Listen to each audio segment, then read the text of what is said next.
Good afternoon. It's Saturday, September 21st, 2024. An important topic this weekend with gold sitting at all-time highs is the unreported gold net purchases by central banks. We had this story out recently that Saudi Arabia has been secretly buying gold in Switzerland for the past several years, maybe 160 tons of gold in total. That's significant. If you look at the total quarterly buying by central banks in the last couple of years, both the reported and unreported net purchases, it's averaging about 310 tons per quarter. So Saudi Arabia itself has supposedly secretly purchased 160 tons in the last few years. So that's very significant.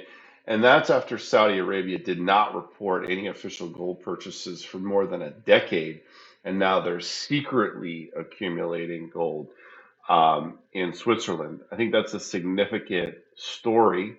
We know China has been both, officially buying gold and secretly buying gold for quite a while, and that trend certainly continues. But this chart shows uh, the almost 3x jump on a quarterly average basis in gold purchases by central banks since mid 2022. And we can very clearly see in the gold price chart the impact that this buying is having. Here's the bigger picture trend in central bank gold purchases. Obviously, it was very inconsistent throughout the 70s, some years buying, some years selling. In the 90s and early 2000s, central banks turned into huge sellers of gold, even as the gold bull market started to take flight in 2005, 2006, 2007. Central banks were still big net sellers of gold. Well, in the last decade, that has changed in a big way, and certainly in the last couple of years since the Russian invasion of Ukraine and the sanctions and freezing of Russian assets, central banks have been big buyers of gold. Uh, 2024 set to be as big or maybe even a bigger year of central bank gold purchases than 2023.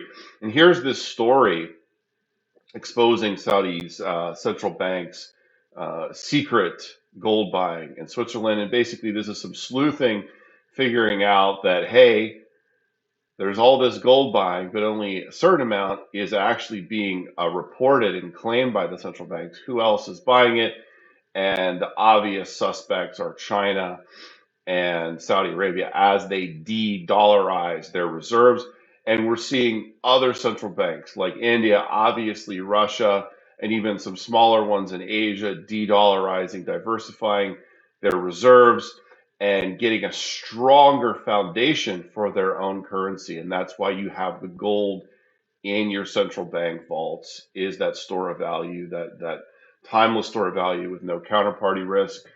And the de-dollarization theme continues, and I don't see it stopping anytime soon. And now, obviously, gold is now the second largest reserve currency, ahead of the euro, ahead of the yen, ahead of the pound.